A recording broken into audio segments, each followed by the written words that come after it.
Welcome to Fridays with Tony, where we explore stories that are unusual, unsettling, and often unsolved. This week's story is about a real-life cult that sounds like something from out of a horror movie. Let's get started.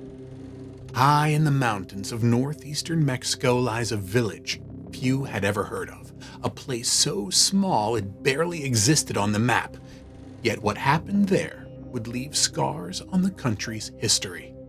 In 1963, whispers began to spread, strange rituals in hidden caves, promises of ancient treasure, and a figure who claimed to be more than human.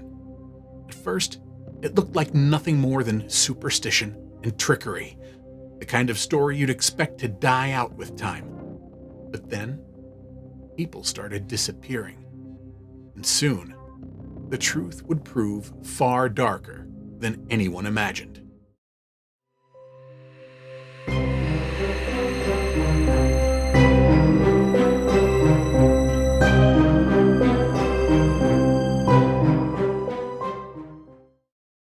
Magdalena Solis was born into poverty. Accounts agree she grew up in a large, dysfunctional family in rural Tamaulipas, Mexico. By her teenage years, she was already being exploited by her older brother Eleazar, working as a prostitute while he acted as her pimp. In early 1963, seeking more victims and wealth, two con men, Santos and Cayetano Hernández, arrived in the isolated village of Yerbabuena. The brothers proclaimed themselves prophets of exiled Inca gods, promising the desperate, illiterate villagers hidden mountain treasure and divine protection. Yerbabuena was tiny, little more than a handful of houses in the mountains, and its 50 residents were destitute and isolated. When the Hernandez brothers set up camp in the nearby hills, the hungry villagers believed them. According to news reports, in short order, the cult demanded money, livestock, and even sex from men and women alike, under the pretense of sacred Inca rituals. Joining them in this con were the Solis siblings, drawn in by the promise of power. Magdalena and Eleazar were recruited by the Hernandezes from the city of Monterrey and brought back to Yerbabuena. To lend their scam a veneer of authenticity, the brothers introduced Magdalena Solis as a reincarnation of Coatlicue, the ancient Aztec mother goddess of fertility. At first, this was only an act. They staged peyote and marijuana orgies and told the villagers that offerings to Solis as the great high priestess of blood and the Inca gods would unlock wealth in nearby caves. But the trick took hold of Magdalena herself.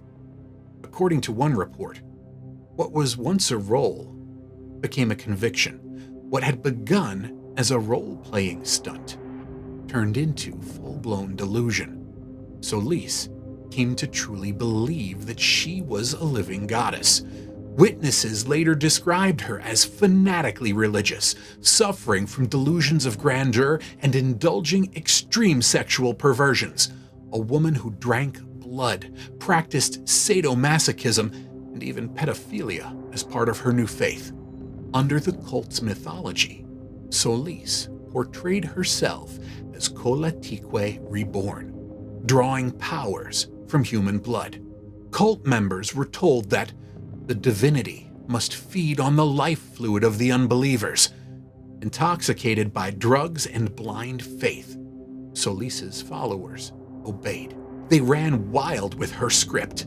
Villagers began performing ritual ceremonies that quickly escalated from bizarre worship to outright murder. According to court testimony, Magdalena took control and declared that anyone who dared leave the sect was an apostate who had to die.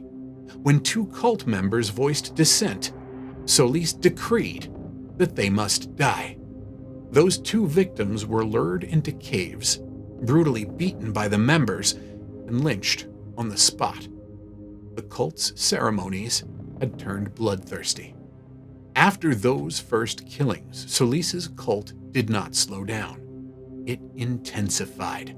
A series of grisly rituals followed. known among investigators as the Ritual of Blood. The victims, often just minor dissidents among their own cult, were tortured in dark caves that served as makeshift altars. As one account describes, they were brutally beaten, bled, and mutilated while still alive.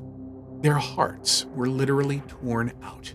The cultists even turned these murders into a grotesque ceremony of communion. The victim's blood was poured into a ceremonial chalice, mixed with animal blood and drugs, and then drunk as a sacrament.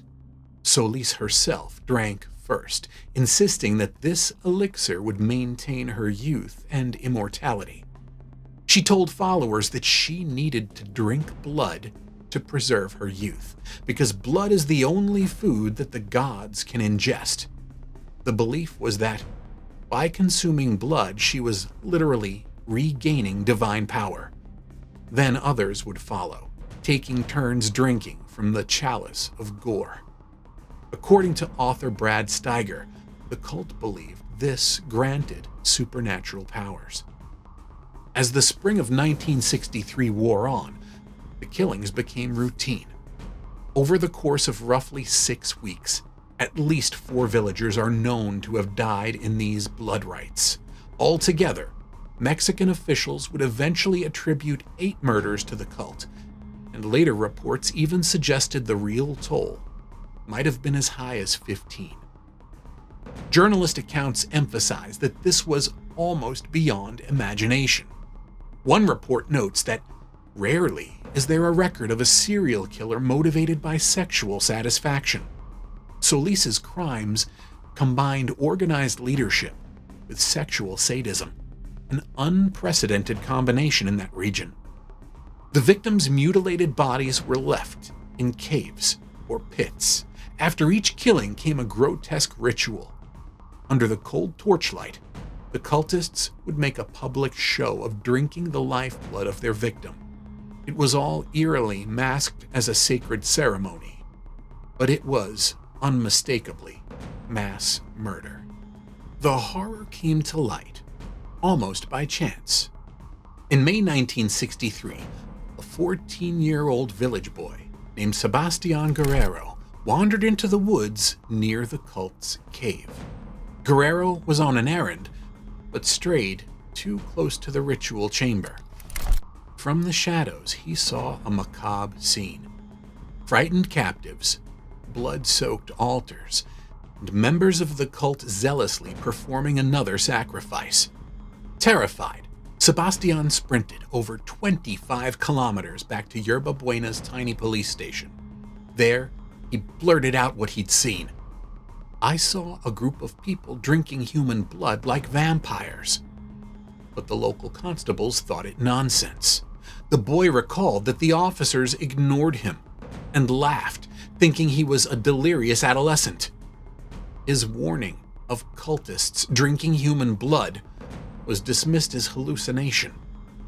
The next day, however, a policeman named Luis Martinez took Sebastian seriously enough to investigate. Officer Martinez agreed to escort the boy back toward the caves to verify the story. But after that day, nothing further was heard. Luis Martinez and Sebastian Guerrero would never again be seen alive. The two had disappeared into the hills together, presumably victims of the cult's wrath for revealing their secret. Their fate finally proved the boy's claims were real, and it rang alarm bells with the Mexican authorities.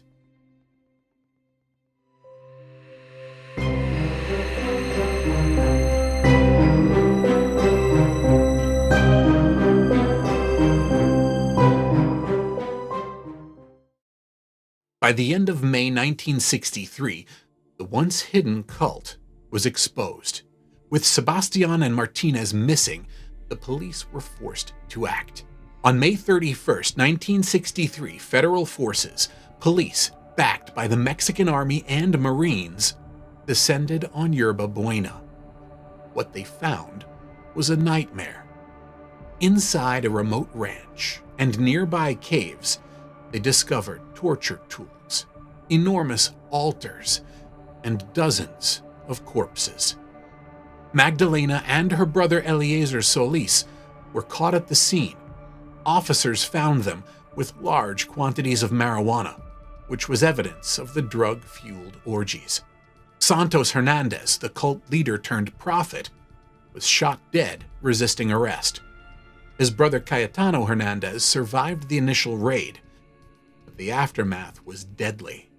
One of the cult's own followers, identified as Jesus Rubio, murdered Cayetano, hoping that possessing a piece of their leader's corpse would somehow protect him. Elsewhere on the property, soldiers uncovered the gruesome aftermath of the cult's final rites. The bodies of 6 villagers were found, dismembered near the caves. Each victim had been stabbed, burned, and mutilated in the blood ritual manner.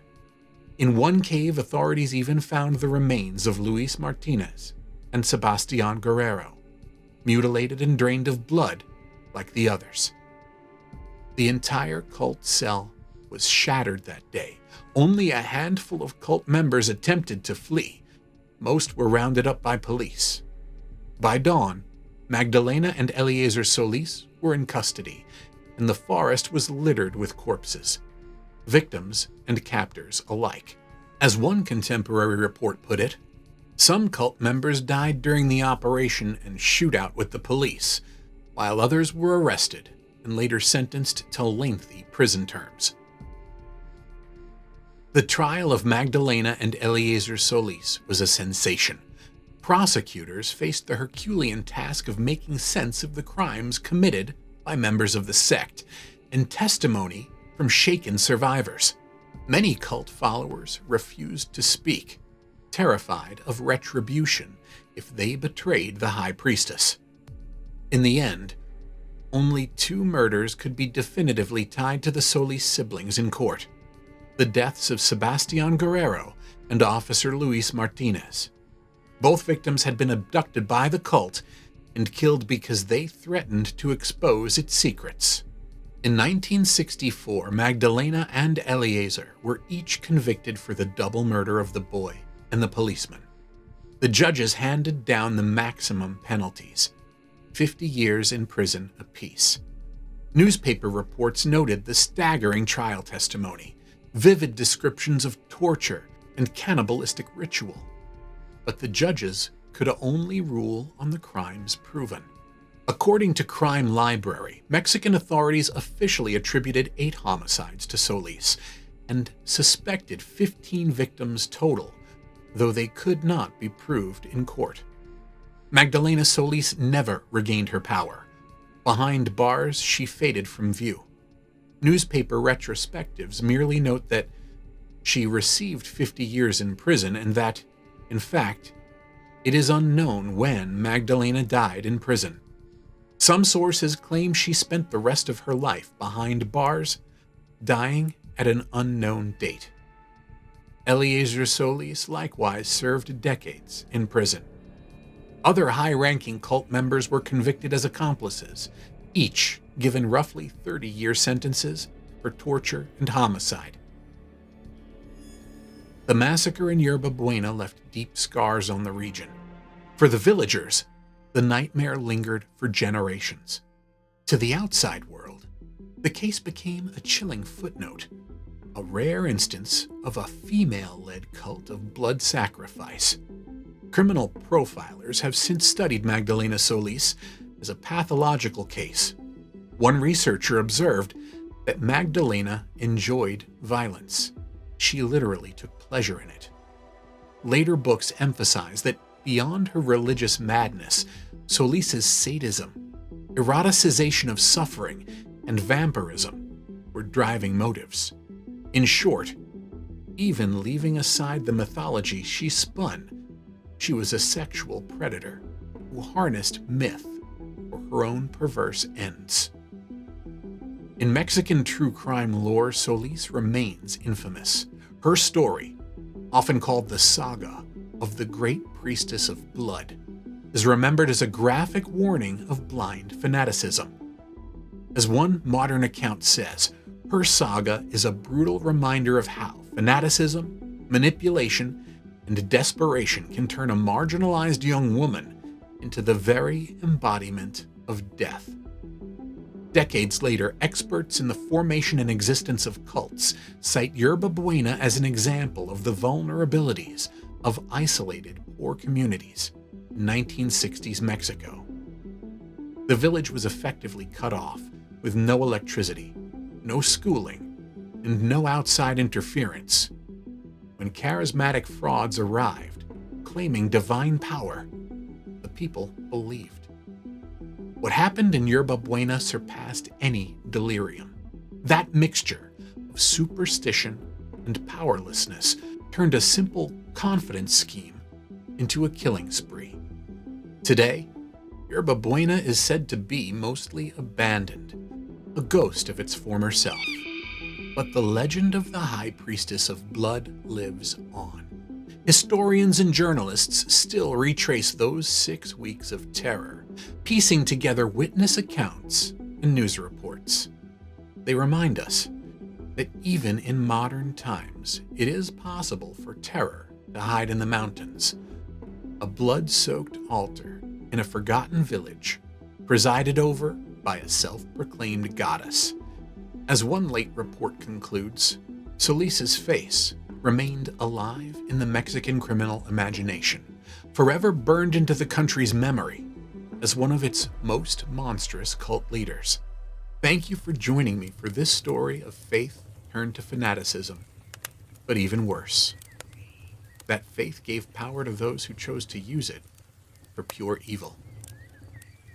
Thank you for joining me for another episode of Fridays with Tony. Do you have any suggestions for stories this channel should cover? Leave a comment below letting me know about a story you think is unusual, unsettling, or unsolved. See you next Friday.